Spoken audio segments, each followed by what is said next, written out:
camera around, so that was recording. So I can see everybody. Erica, Jen, Miranda. Sparty's around here somewhere. Hi everybody. I'm going to be giving a speech today on how Berry Gordy got Motown's motor running. Berry Gordy Jr. was born in the late 1920s, and his family lived in Detroit, which was fast becoming a boomtown for African Americans. Ford Motor Company was the place to work. Berry Gordy Jr. didn't want to work at Ford Motor Company. He wanted to make his own way and wanted to start his own business empire.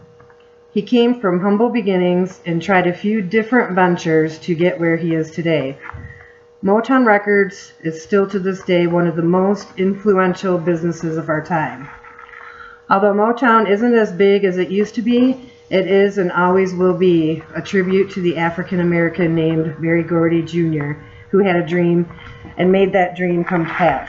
The Motor City was what folks called the sidewalks and streets that wove together their community. Detroit's pulse got its beat from the Ford Motor Company, the automotive industry's biggest employer of black men and women, and the only company that had come to an agreement with the United Auto Workers that prohibited discrimination based on race or skin color. Both of Berry Gordy Jr.'s parents owned a few successful businesses, which meant they didn't have to work for the Ford Motor Company. Berry's father was a professional carpenter and plasterer. He operated and owned the Booker T. Washington General Store and was also the owner of a local printing shop called Gordy Printing Shop. Berry's mother co-founded the Friendship Mutual Life Insurance Company, a small business whose primary purpose was to provide affordable insurance policies to African American families. This business savvy is where Berry Gordy Jr. learned his business knowledge and knew he didn't want to go to work for anyone. Berry Jr. wanted to make his own way and his own business. As soon as the Gordy children were old enough to work, they were put to work in one of the businesses owned by their parents. Berry, by the time he became a teenager, claimed his family's entrepreneurial traditions. When he was a kid, he started to build his own small businesses. He borrowed money from his dad's lumber and made his own shoe shine stand. That's like a tongue twister. He went out and sold the Michigan Chronicle, an African American themed newspaper in Detroit's all-white neighborhoods. He had a strong belief that since white people hung out in black nightclubs at night, they might just be interested in reading about African American culture. Berry's signature would become the hallmark of his fortune, offering black culture to white customers. Berry's interest in music came up with an idea to launch his own door-to-door singing business. Excuse me. Berry Gordy also dabbled in little amateur boxing before he started the record company. Inspired by the boxer Joe Louis, who became the heavyweight champion of the world in 1937, decided to give it a try. In 1945, Berry was 16 years old and dropped out of high school to try his hand in boxing. Berry was a pretty good fighter and won 10 out of 15 professional fights. While training, Berry listened to a lot of music, which led to his writing songs when he wasn't training. Berry was coming to a crossroads in his young life about whether he wanted to continue to box or pursue a career in music. One day at the boxing gym, Berry seen two posters, one for a boxing match coming up and the other for an upcoming contest between musical bands. It didn't take very long to decide to hang up his gloves and pursue a songwriting career full-time. Unfortunately, in 1951, Berry left Detroit to serve as a soldier and fight in the Korean War. Berry didn't want to go, but by the law he had to. He tried to purposely flunk the IQ test given by the government, but he actually had too many of his answers correct. Berry returned to his home of Detroit in 1953. He borrowed money from his father and his brother George and opened up a record shop and called it 3D Record Mart. Berry started his record store with mostly jazz records, but at this time rhythm and blues was just starting to become the up-and-coming new form of music that people were listening to. Young kids were out on the streets singing on street corners, under streetlights, and it was being called doo-wop. Rhythm and blues was called race music, songs meant only for black singers and black listeners. Rhythm and blues was a soulful sound that put its arms around listeners and rocked them, sometimes gently, other times with a sure sway. It was popular in cities across America, but like many aspects in life in the United States, R&B wasn't free to roam where it pleased. This was a time in America when segregation laws prevented black students and white students from attending the same public schools. When drinking fountains in restaurants wore signs that said colored and whites only. When movie theaters and hotels didn't let black customers pass the front door. Barry got married and had 3 children during this time, and he wasn't making it, so he had to get a real job. He took a job at the Ford Motor Company's Lincoln Mercury automotive plant, even though he never wanted to work for the company. He didn't have a choice with the wife and the children. He worked on the line, making $86.40 a week. Barry hated working at the Ford Motor Company, and he would fill his thoughts with ideas for new songs to write. Barry hated working for the automotive company so much he told his wife he was going to quit and write songs full-time. During the night, he would hang out in local nightclubs and listen to notable black singers such as Billie Holiday, Etta James, Sarah Vaughan, and Dinah Washington. While watching these singers in the crowd, he noticed that black and white people were both moved by their voices and the music. Barry wrote songs for Etta James and a singer named Jackie Wilson, whom he had met during his boxing days.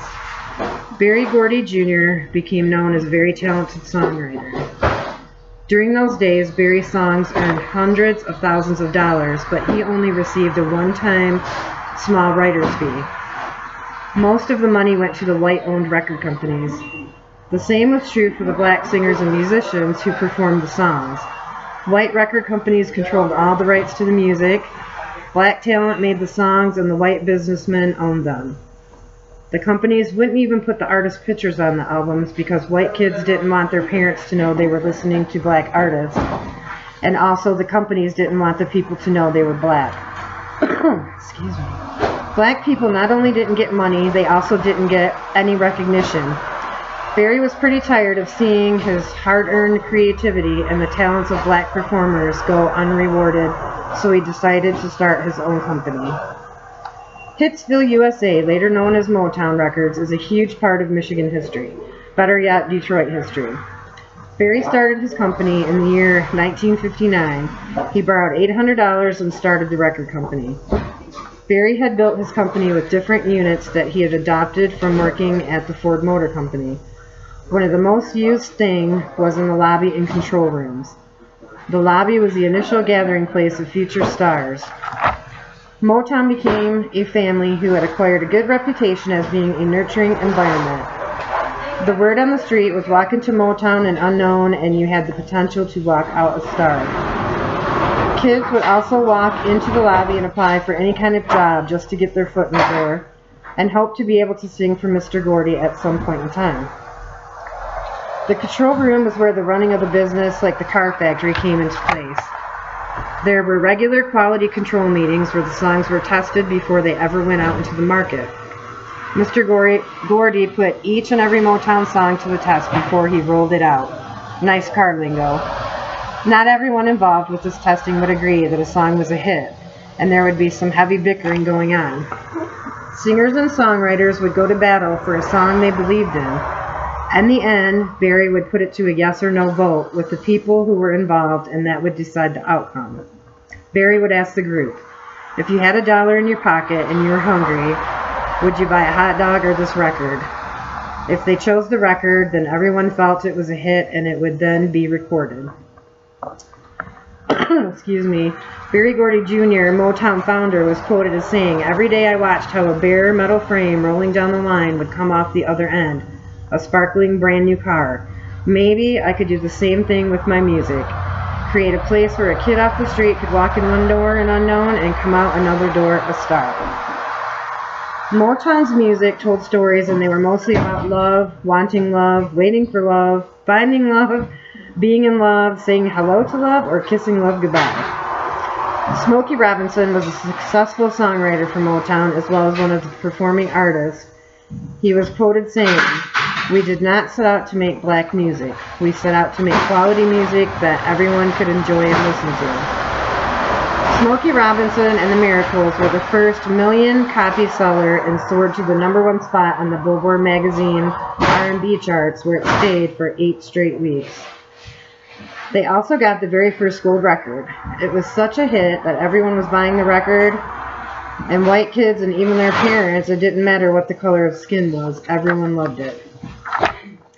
The next young talent that sparked Barry's interest was a young housekeeper by the name of Mary Wells. She approached Barry in the 20 Grand nightclub in Detroit and wanted to sing for him. Barry didn't want to listen to her in the club, but she sang for him anyway, and he had her come to Motown the next day, and she was the second artist signed. Smokey wrote her hits such as You Beat Me to the Punch, Two Lovers, and My Guy. She was soon labeled as the First Lady of Motown. Barry had the idea that if one girl could move people, then imagine what a group of girls could do. Barry decided to go to a talent show at Inkster High School and discovered a group of girls who called themselves the Marvelettes. They recorded their first song, Please Mr. Postman, and in 1961, it became Motown's first #1 Billboard Hot 100 pop single. Excuse me. It was a whole different hit list than the R&B list. Barry's music was crossing over to the white audience just like he wanted it to. Barry was getting excited about what was going on and thought that people might like to see these groups perform as just listening to them. So he figured he would send them out on the road to perform, and then maybe this would promote more record sales. Motown was the first record company in history to market artists by sending them on the road for the purpose of developing tour support. Barry called this tour the Motortown Revue, and it made its debut at the Howard Theater in Washington, D.C. The artists were more welcome in the North than they were in the South because there was still segregation going on. The artists would sometimes have to spend the night in their buses and eat in there too because the hotels and restaurants had signs that read, whites only and no coloreds. They were very well received at black clubs, and folks called the tour the Chitlin Circuit. Barry knew that his performers sounded good, but they needed something to help polish up their stage presence. He wanted them to be able to deliver their performance with style. He built a new department called the Artist Development, a division that would groom the performers. He figured if they looked good and sounded good, they could play at places that consisted of mostly white patrons, such as New York's Copacabana and the Flamingo Hotel in Las Vegas. Barry hired a woman by the name of Maxine Powell, also to become known as Miss Manners. She was hired to groom them into professional people. She taught them how to stand, walk, talk, and manners. These were very young people who were young and becoming stars quickly and didn't know any better.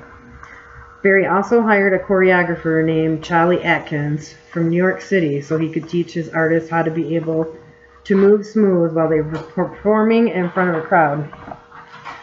This choreography program was also part of the Artist Development Department. Marvin Gaye was an artist for Motown, and he had his first #1 hit in 1953. Martha and the Vandellas had 2 hit songs in the top 10 as well. Steve Land Morris, later to be known as Stevie Wonder, was 10 years old when Berry Gordy heard him for the first time, pounding on his bongos and playing the harmonica. He was awesome, he was blind, and a self-taught musician, and they called him Little Stevie Wonder. Barry offered him a contract in 1961 at the age of 11. We got the Four Tops and the Temptations as well. The Temptations, who gave us My Girl, one of Motown's most loved songs. Gladys Knight and the Pips recorded I Heard It Through the Grapevine, and this was the song that made race music become a thing of the past. The Primettes, consisting of Florence Flo Ballard, Betty McGlowan, Mary Wilson, and Diane Ross, wanted to be a part of the Motown family so bad, but they were all still in school. Barry particularly had his eye on Diane Ross and thought she had the potential to become one of the biggest stars in Motown history, if not the world. Barry signed the girls and made them change their name to the Supremes. The girls were from a bad part of Detroit and were rough around the edges and needed extensive time with Miss Manners. After their first hit, Where Did Our Love Go, went to the top 40, the Supremes were off and running with hit after hit. Baby Love, Come See About Me, Back in My Arms Again, and of course, Stop in the Name of Love. America fell in love with the Supremes. Berry Gordy with these artists had definitely crossed the race barrier. They even took the Motortown Review, now called the Motown Review, to Great Britain, Germany, Holland, and France. But amongst all the stardom and popularity, the family atmosphere of Motown was starting to suffer. Berry was spending an abundant amount of time and energy on Diana Ross. He even made her change her name to Diana Ross. The other Motown acts were getting less time spent on them. Berry was fixated on Diana Ross, and this caused Martha and the Vandellas to leave Motown. David Ruffin of the Temptations was using and abusing drugs and alcohol and was kicked out of the group. Flo Ballard from the Supremes began to drink heavily and was replaced.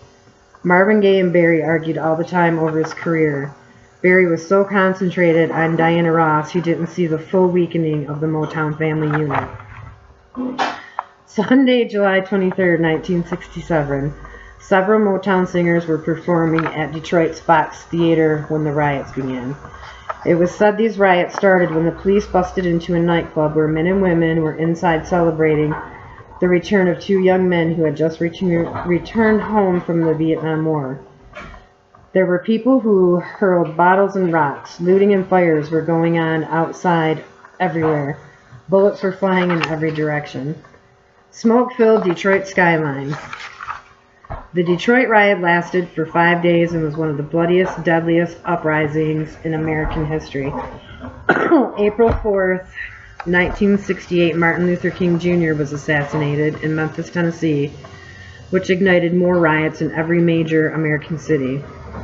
June 6, 1968, Senator Robert F. Kennedy, a friend and supporter of Martin Luther King Jr. and a firm believer in racial harmony, was also assassinated. With the world's peace leaders gone, people felt lost, disillusioned, afraid, and irate. Motown released an album called Free at Last, a collection of speeches by Martin Luther King Jr., which served as a loving tribute. Along with this album, Motown previously released an album called The Great March to Freedom, which Motown documented important moments in civil rights history. Smokey Robinson and the Miracles recorded a song called Abraham, Martin, and John, a sorrowful song honoring Abraham Lincoln, Martin Luther King Jr., and President John F. Kennedy. Marvin Gaye wrote the song What's Going On that spoke of the hard times going on, and people lined up to purchase this album because of this song. The funny thing is, Berry never wanted this album recorded, and Marvin said if he didn't get it recorded, he was leaving the Motown family. What's Going On would become Motown's best-selling album of all time and is considered by historians to be one of the greatest albums ever written. Berry was saddened by the state of Detroit and decided to move out to Los Angeles and try and start up a Los Angeles unit of Motown. In the 1970s, Suzanne DePassy, Berry's executive assistant, arranged for 5 brothers from Gary, Indiana, to have an audition at Motown.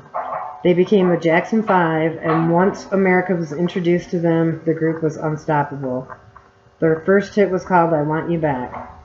These boys were what Motown needed to build the company's Hollywood presence. The Jackson 5 would be among the last megastars to come out of Berry's hit-making factory machine. Gordy later stated they would be the last big stars to come rolling off my assembly line. Berry and Diana Ross fell in love and they had a daughter. He put his heart and soul into making her an even bigger superstar. As a result, the Supremes broke up and Diana pursued a solo career. With Diana in mind, Berry decided to form a film company called Motown Productions. He wanted to make Diana a movie star.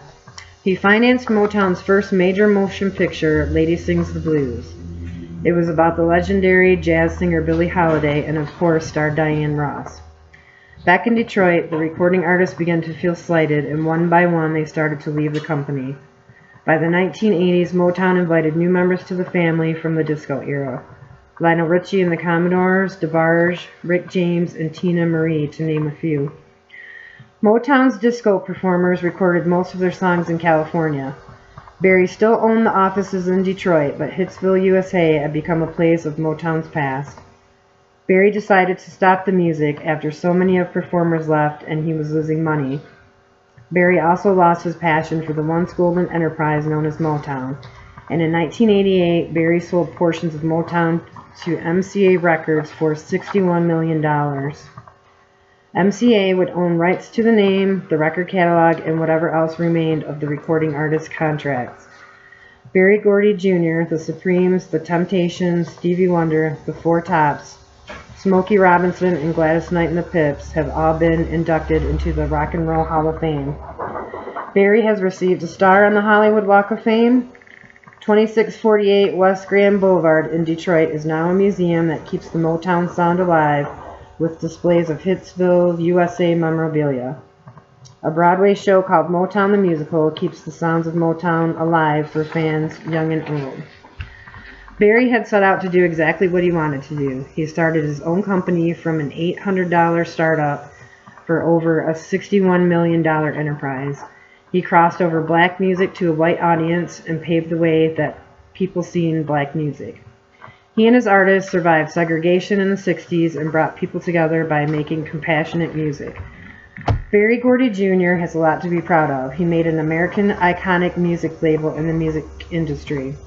Gerald Busby, MCA Music Division president, said, "There was a study done by the Harvard Business School, and it found that only 3 American entertainment trademarks are known around the entire world: Disney, Playboy, and Motown.